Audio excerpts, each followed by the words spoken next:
From the very edge of our solar system, a comet speeds towards Earth. It cuts through the atmosphere and plunges into the Pacific Ocean near San Francisco, creating a blast more powerful than any thermonuclear weapon. Anyone who's outside would essentially be vaporized almost. It causes a mega tsunami that devastates America's west coast. Most of the cities along the ocean would be wiped out. Over billions of years, comets have struck our Earth countless times. And it could happen again. If it's a large comet, frankly, I'm not sure we could do anything about it.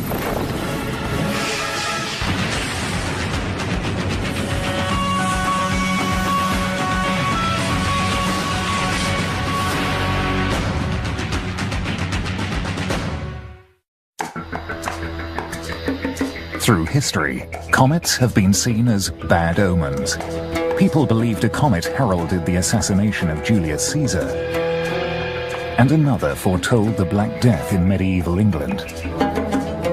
During the Middle Ages, comets were thought of as warning signs, missiles shot at a sinful Earth from the right hand of an avenging god.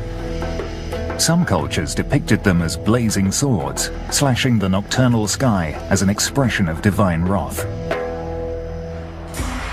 But by the 17th century, astronomers were beginning to understand the true nature of comets as physical objects rather than supernatural creatures or apparitions. Using Isaac Newton's principles, astronomer Edmund Halley calculated the orbits of 24 comets. Halley was the first to note, along with his colleague Newton, that comets are celestial objects. They're in orbit around the sun just like the planets, except they're on very elongated orbits, so they can cross the Earth's orbit once on the way in and once on the way out. Halley boldly announced that 3 of them, seen in 1531, 1607, and 1682, were in fact the same comet on its periodic visits to Earth. He predicted that the comet would return every 76 years, and he was right. Halley's comet did return in 1758, as it has done roughly every 76 years since. Halley's discovery altered the status of comets, from mystical omens to real and physical threats. The fear of comets was sort of transferred from a sign of an impending disaster, some sort of an apparition, to objects that actually could hit the Earth. So we went from warning shots to actual missiles. One of those missiles might have changed the world 4,800 years ago, and experts think that another deadly missile could strike the Earth with very little warning. Since its birth 4.6 billion years ago, Earth has been pummeled by thousands of comets and asteroids. Scientists think that such impacts may have caused at least 2 of the 5 global extinctions. The most recent, 65 million years ago, is thought to have killed more than 75% of the living organisms on Earth, including the dinosaurs.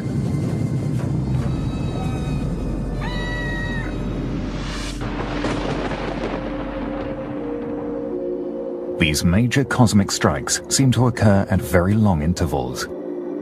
The time between impacts depends very much upon the size of the object impacting. For example, an object a kilometer in diameter may hit once every 10 million years, whereas objects 10 meters in diameter might hit the Earth a couple of times a week. But some scientists now suggest that during the last 10,000 years, the so-called Holocene epoch, Earth may have suffered a series of more frequent, large, catastrophic impacts. They argue that if a number of newly researched geological structures can be confirmed as comet impact craters, this would indicate that comets have struck Earth more frequently than previously thought. And that we may be due for another devastating impact.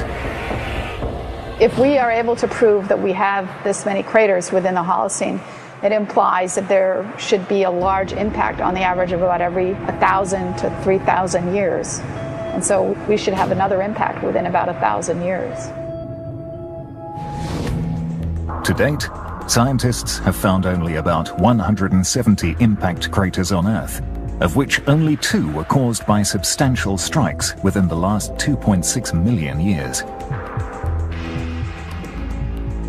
Finding more large impact craters could indicate that a major comet strike within the next millennium is possible. Dr. Bruce Massey and his colleagues think that recent large craters are to be found in the oceans. Currently, there's over 170 known impacts that have been absolutely validated by physical methods.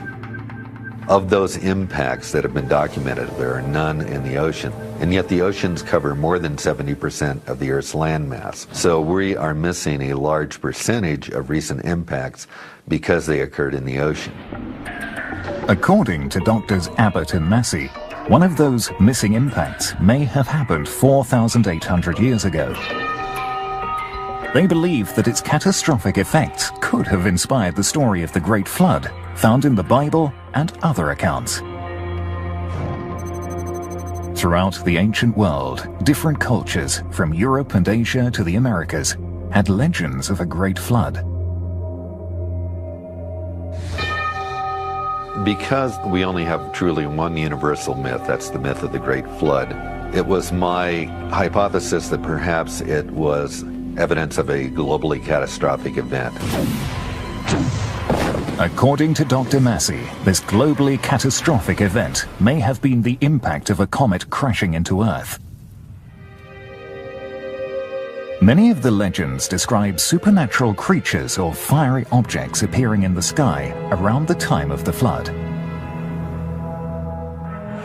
Sometimes these things are described exactly like comets as flames in the sky, but at least 33 of these myths talked about creatures that were suggestive of a comet.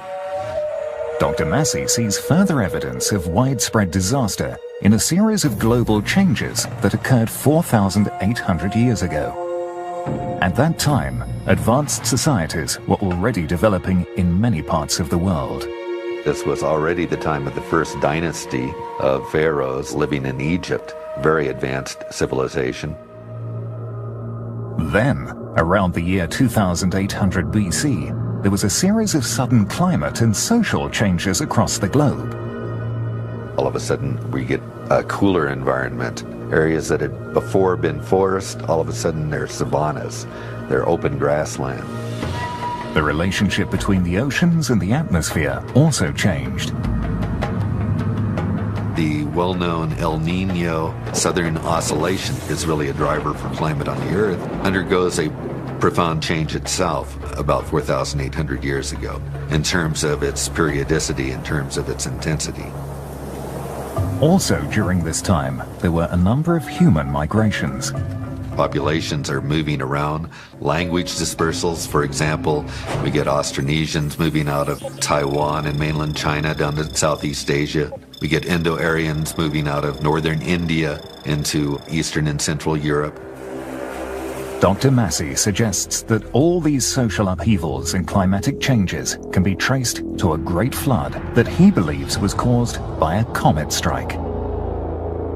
We're seeing multiple different things that suggest to us we're looking at a single event at 4,800 years ago as a causal explanation for all of these myths, and it seems to be an oceanic comet impact. In the course of his research, Dr. Massey found that the geographical distribution of certain mythical motifs were centered on a specific location. I analyzed 175 Great Flood myths worldwide. And if you map these out, the distribution of these myths, they actually sort of make a broad circle, approximately about 9,000 kilometers away from a central part in the Indian Ocean. And it would appear that this is telling us that there was a comet impact at that location.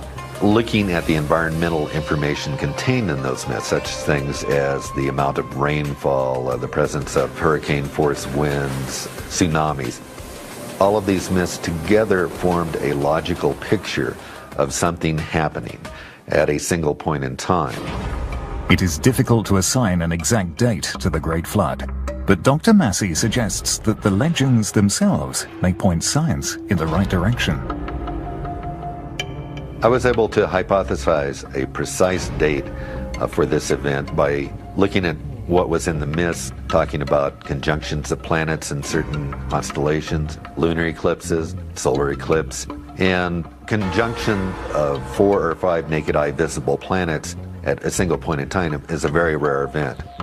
And using the software astronomy programs, I was able to come up with a series of events that occurred in 2807 BC. Dr. Massey proposes that a massive comet, perhaps 3 miles wide, may have crashed into the Indian Ocean 930 miles southeast of Madagascar. According to impact models calculated with data compiled by Dr. Abbott, the fireball would have looked bigger than the sun.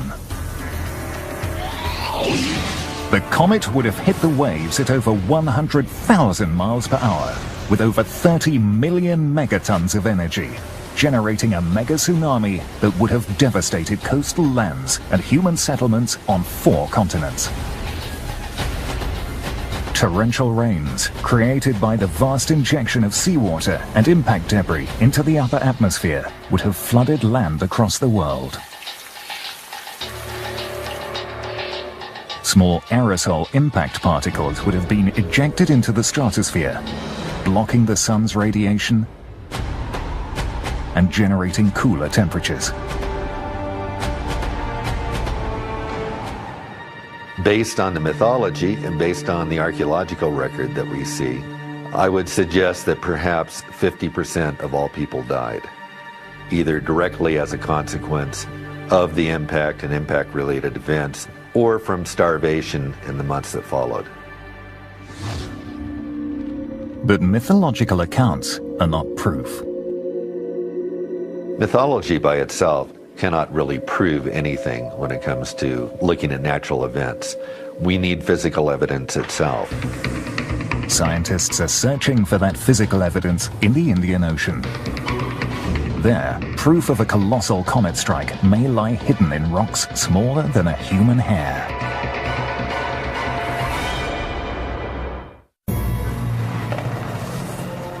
Some scientists think that a massive comet could one day strike Earth, causing a mega disaster. It could have happened before. 4,800 years ago, a comet may have killed more than 50% of the Earth's population. Ironically, many experts believe that comets may have brought to Earth the basic elements that make life possible. During the time it was being formed, the planet was very hot and very dry. So the question that has long puzzled scientists is, where did our water come from?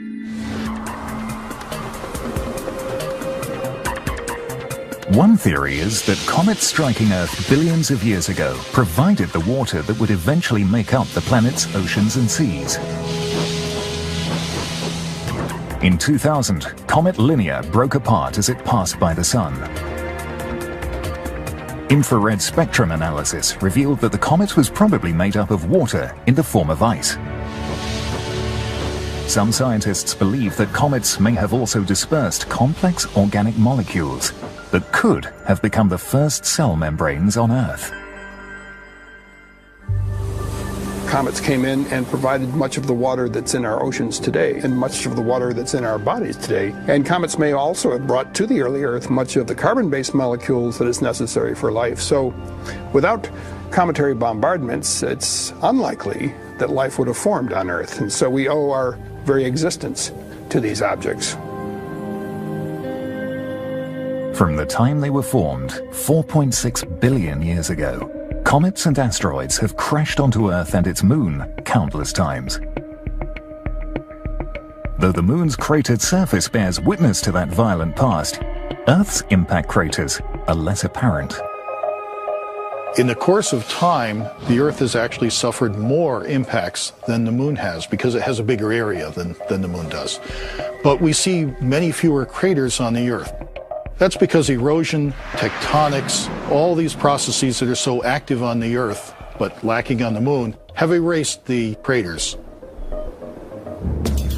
Even on dry land, craters are difficult to identify.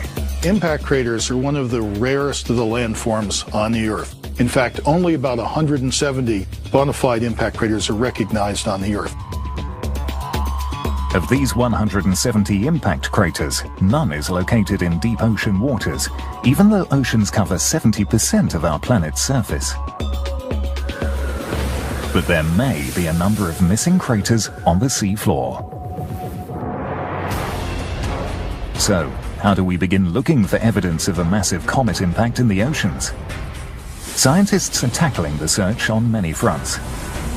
Evaluating satellite images to identify crater structures all over the world and to locate soil deposits left on the coasts by megatsunamis. Studying computer models to predict the possible effects of oceanic impacts. Using telescopes and space probes to study comets and learn about their composition and life cycles, and analyzing seafloor and coastal sediment samples under electron microscopes. Dr. Abbott began her search for evidence of this catastrophic comet impact in the Indian Ocean. One reason why I focused on the Indian Ocean was because of Bruce Mass's work, where he's compiled oral histories. And what he determined was that the center of this large deluge event was in the Indian Ocean. The first physical evidence of this alleged crater was found not in the ocean itself, but on the beaches of Australia and Madagascar. Massive sedimentary deposits called chevrons, some of them the size of Manhattan. The chevron dune is almost like swash on a beach. You know, you get a wave coming in and it leaves an outline. They're roughly V-shaped. But if you take the V-shaped dune coming in, its trend points back towards the source. That source could have been a massive impact in the Indian Ocean. When a big impactor comes in and hits the ocean floor, it doesn't make just a crater in the sea floor, it also makes a crater, an even wider crater in the water. And then what happens is that this water has to fill in the hole and it crashes back in and then it oscillates back and forth several times. Such an impact would have created colossal waves called mega tsunamis. So if we're talking about a diameter of 3 miles for the impactor, typically a large impactor coming in like that could produce a wave that was initially about 3 miles high. By the time they reached the coast of Madagascar, the waves would still have been colossal, creating the chevrons by depositing large amounts of coastal sediment and impact debris. In the Madagascar chevrons, we found a number of features that we think are materials that are derived from an oceanic impact. Such as these deep cold water microfossils called foraminifera. This is a picture of one of these bottom-living foraminifera. And note that all the magnesium, which is in blue, is mostly just right on the outside of the chambers. And we think that this may be due to boiling of seawater in the chambers right after the impact.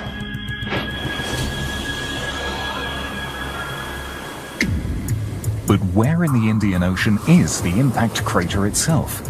Satellite imagery may provide the answer. The surface of the sea roughly follows the profile of the sea floor. Underwater seamounts and depressions affect the gravitational pull of Earth on the ocean surface. So we can find holes in the sea floor by measuring the profile of the sea surface with satellites. I took the chevron dunes and I used their trends to look for possible craters. The direction that the chevron dunes point converges very closely on a location where you have a hole in the ocean floor, a nice round hole.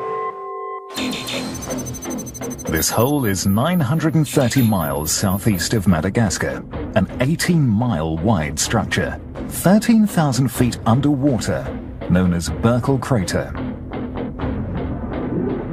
But a round hole in the seafloor is not sufficient proof of a comet impact. Dr. Jay Melosh, a planetary scientist at the University of Arizona, is not involved in Dr. Abbott's research, but he explains that geological proof of a comet strike would be found at the impact site. When a comet strikes the Earth at, say, 30 miles a second, it causes huge pressures. In the process of hitting the rocks, those rocks are changed in a way that no other process on the Earth can. If we can find that changed mineral in the impact site, we're sure that it's an impact.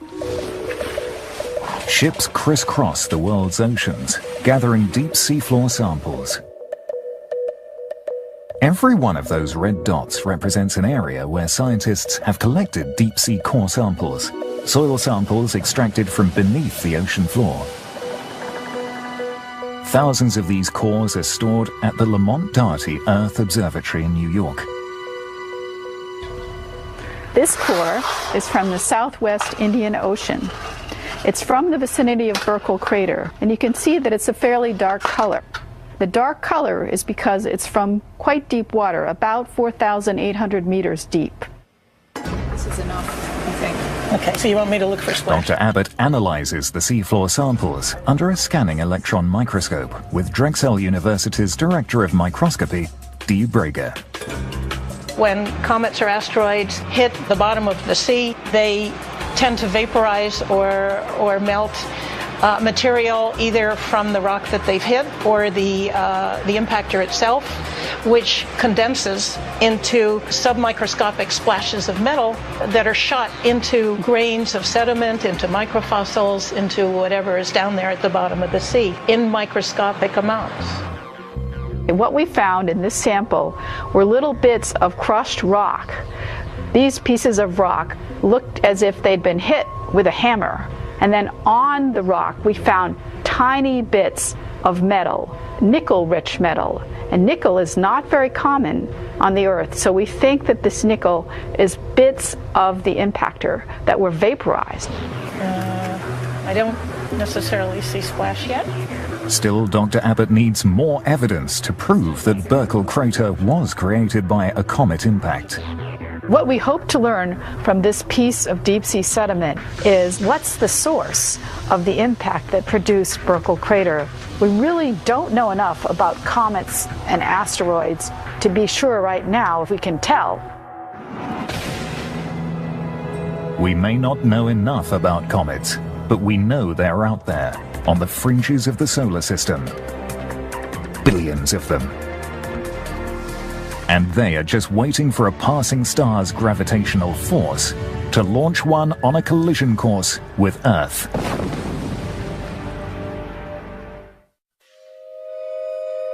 Ever since man first noticed these fiery objects in the night sky, comets have inspired wonder and fear. People have been observing comets for thousands of years. They fly by, we look at them and we say, ho, ho, ho! You know, something is happening that's very unusual. Their enigmatic history dates back to the dawn of our solar system, 4.6 billion years ago. Our solar system emerged from a cloud of gas and dust in motion. From it, the hot inner solar system planets, Mercury, Venus, Earth and Mars, were formed, leaving the leftover rocky pieces of that process, the asteroids, in orbit just beyond Mars, in the asteroid belt.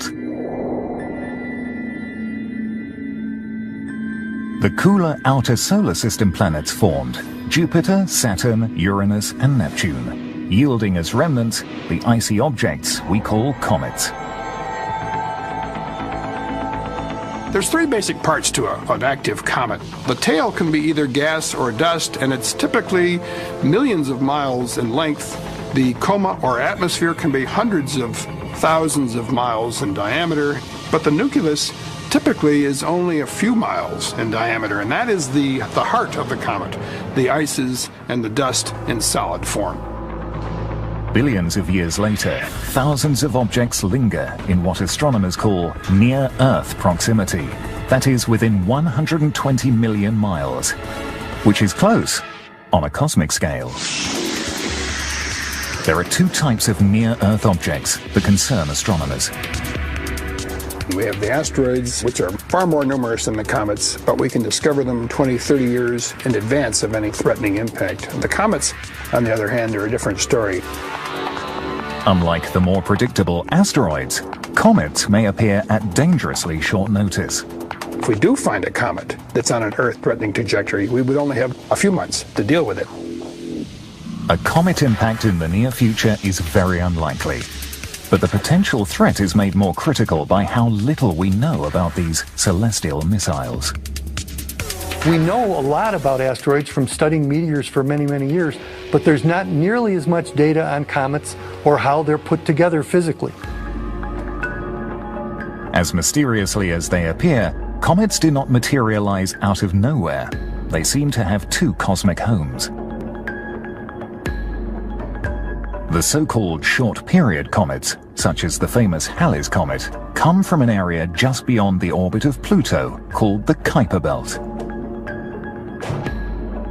The Kuiper Belt comets, we have much greater luck tracking them, knowing where they are, having them repeat so that we're, okay, this is the same one we've seen 5 years ago. But there is a more intriguing collection of comets which originates much further away from Earth and could pose a greater hazard. The second source of comets is the so-called Oort cloud, which extends out to the very edge of our solar system, halfway to the nearest star. And this is a spherical distribution of comets.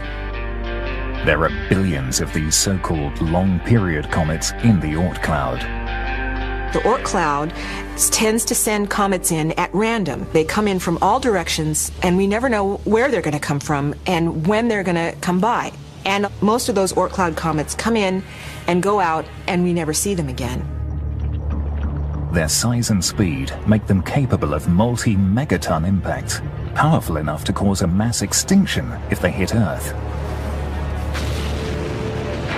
Let's think of ourselves riding along on the comet as its lifetime progresses. It starts out in the Oort cloud, and at that distance, of course, the sunlight is so remote that these ices are still rock hard, and so you've got a jet black icy dust ball in space that slowly is perturbed out of the Oort cloud by a passing star, perhaps.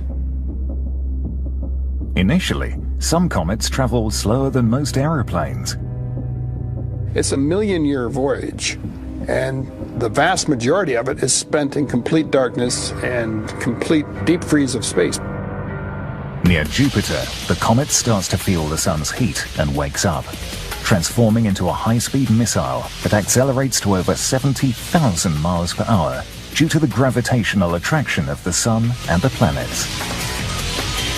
At that point, the ices, mostly water ice, start vaporizing. The dust particles within the vapor stream start reflecting sunlight, and that begins to show itself as what we call a comet.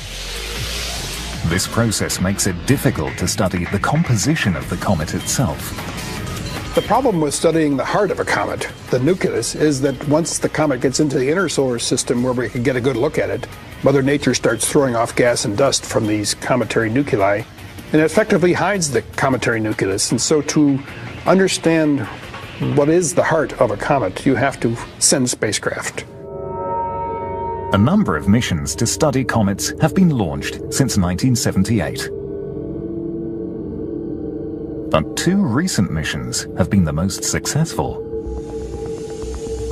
The Deep Impact mission actually ran into Comet Tempel 1 in July of 2005, and the Stardust spacecraft flew closely past Comet Wild 2 and brought back to Earth some of the dust from that comet. So those two missions have really enabled us to understand the nature of the cometary nucleus. The findings revealed information about its composition.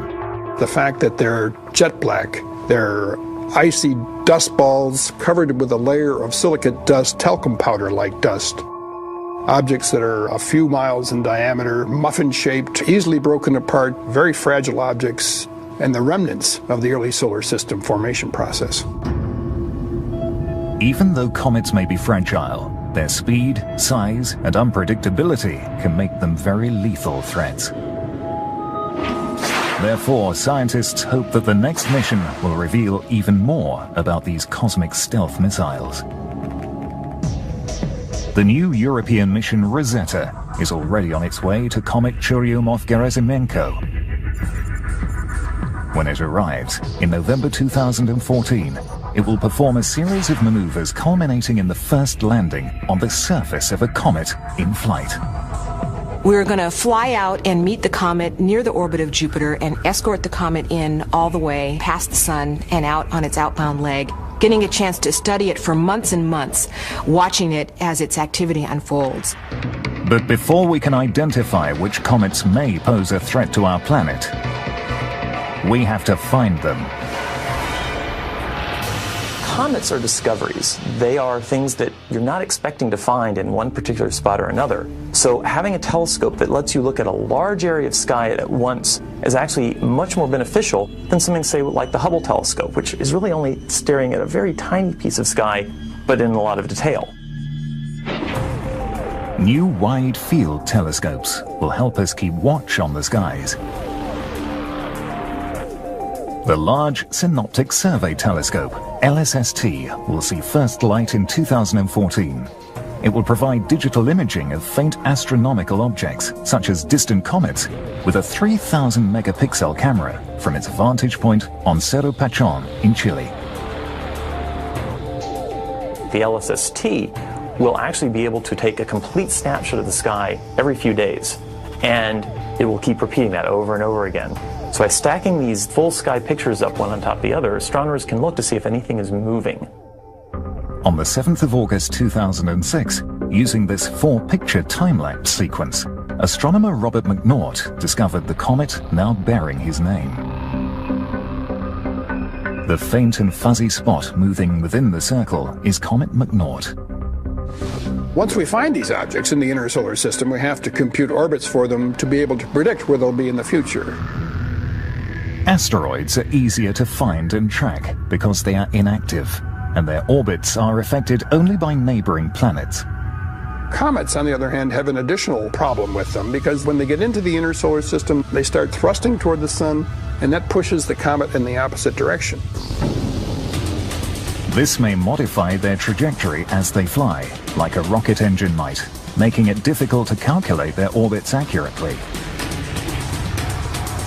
Another problem is that comets are virtually invisible until they reach Jupiter and start ejecting gas and dust. And it only takes 9 months to get from the orbit of Jupiter to the orbit of Earth. It would take a few months to determine its orbit and to determine that it is a threat, and then we'd only have a couple of months to do something about it. It could be worse. Some comets are discovered closer to Earth. Comet McNaught was spotted in August 2006, only 4 months before it passed by Earth's orbit in November that year. Scientists are working on ways to deflect or destroy an asteroid on a collision course with Earth, from nuclear weapons to gravity tractors. But today, there is little we can do to defend ourselves against an incoming comet. In the unlikely event that we do find a comet that's on an Earth-threatening trajectory and it's large, say 2 miles or larger, there's not a great deal we can do, frankly. That's the bad news. The good news is it's not very likely to happen. To date, David Levy has discovered 22 comets from his observatory in the Arizona desert. Every time a comet is discovered, there's always a little hiccup that happens. Is this comet one that can endanger the Earth? The one that I found a few months ago is one that comes by every 5 years. And there's a chance that at one of its passages, it could threaten the Earth. We're not sure about that. We don't know it as well as we'd like to. In 1992, Levy, together with Eugene and Carolyn Shoemaker, discovered the now famed Shoemaker-Levy 9 comet that collided with Jupiter in 1994. The important thing to remember about comets is that they're like cats. They both have tails, and they both do precisely what they want to do. In some ways, comet hunting is an art, not a science. From the Indian Ocean 4,800 years ago to the Pacific coast of San Francisco today, we can only imagine what a large comet strike would unleash if it happened now. There's no doubt that there's going to be dramatic effects on the Earth, on the Earth's surface, on the climate, and that are going to affect life. A 3-mile wide comet strike could kill millions of people. Exactly how that would happen is hard to predict. Fortunately, we've never seen a large comet strike the Earth. But we can work out what happens by using the laws of physics. We can take those laws, distill them down into a computer program, and predict what events will happen when a mile-wide comet slams into the Earth and makes a crater perhaps 20 miles in diameter. The Los Alamos National Laboratory in New Mexico is looking ahead. We have, in fact, right now, very large three-dimensional computer code capabilities that can help us as a nation improve our detection, our assessment of catastrophic impacts, such as a cometary impact off the coast of San Francisco. With data compiled by Dr. Abbott and damage estimates based on an impact effect calculations program, we can depict the scenario of a 3-mile wide comet crashing into Earth. With little warning and no way to stop this intruder, millions of people could find themselves in the middle of a global mega disaster.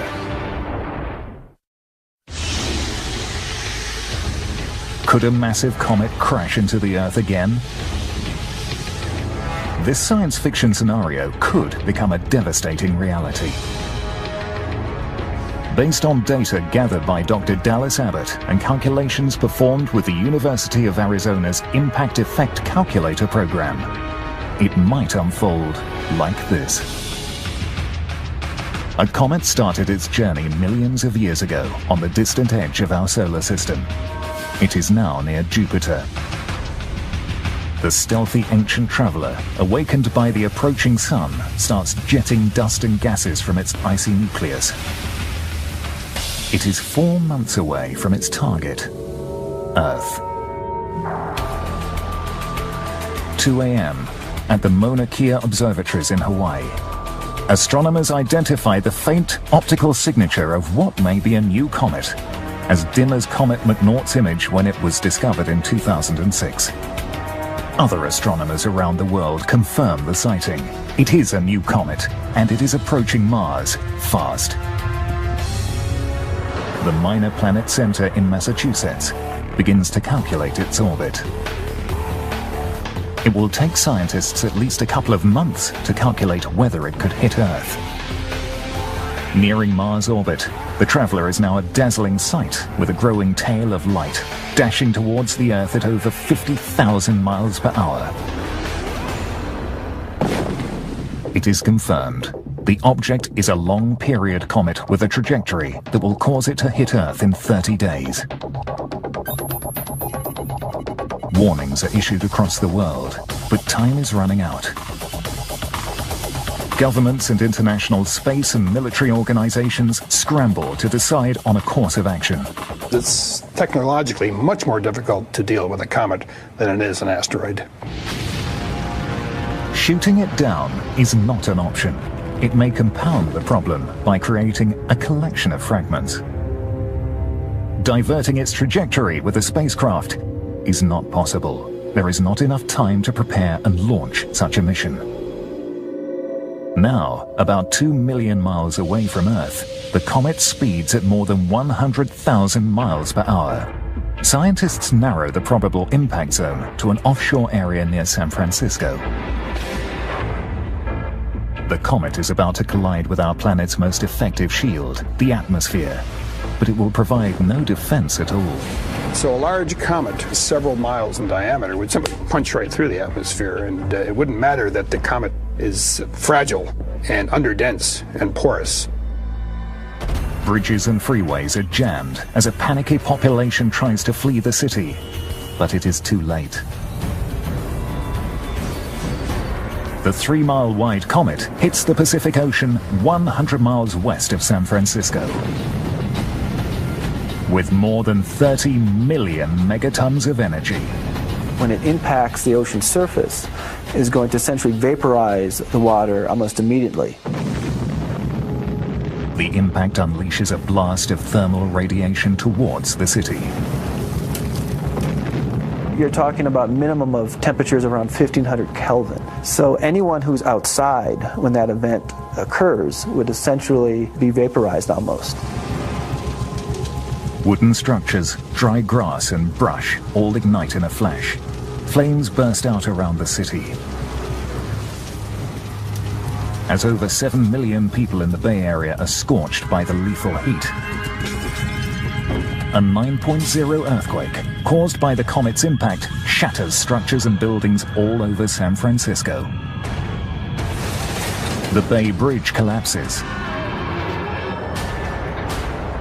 The Golden Gate Bridge yields to the inexorable power of nature. Entire districts in the city cave in as the ground liquefies under their foundations.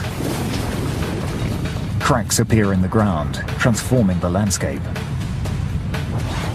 As the minutes tick by in slow motion, 3-inch fragments of debris from the seafloor pummel the defenseless city.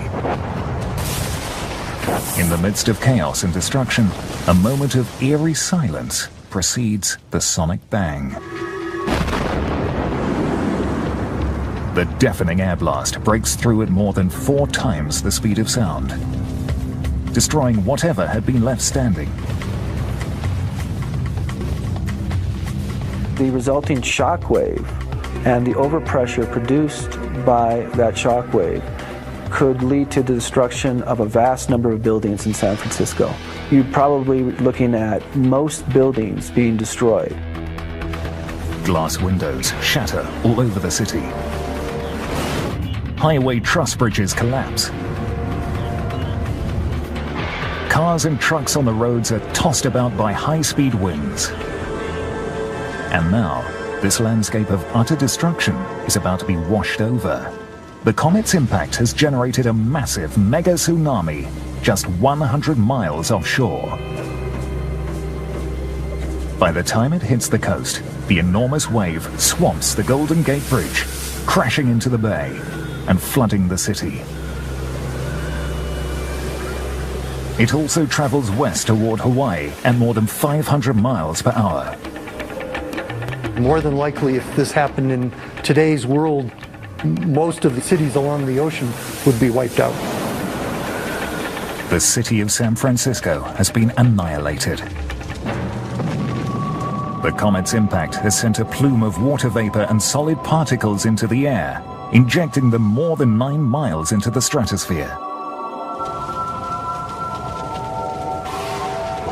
Thousands of miles away, fires from impact fragments and torrential rains ravage lands in South America, Canada, and Eastern Asia.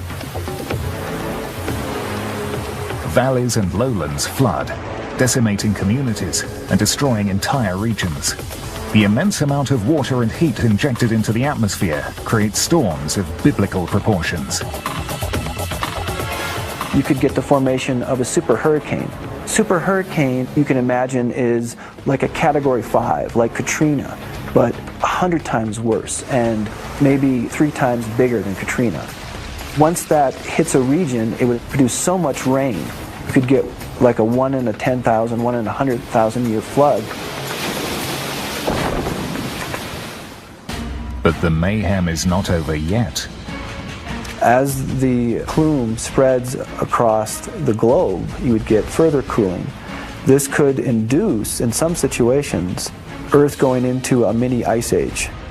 And that would probably be the worst case scenario in terms of long-term climate effects, is a mini ice age. It would take decades, if not centuries, for the planet to recover from the catastrophic environmental consequences of the impact. As we did 4,800 years ago, humankind would probably survive this global disaster, but the world would never be the same.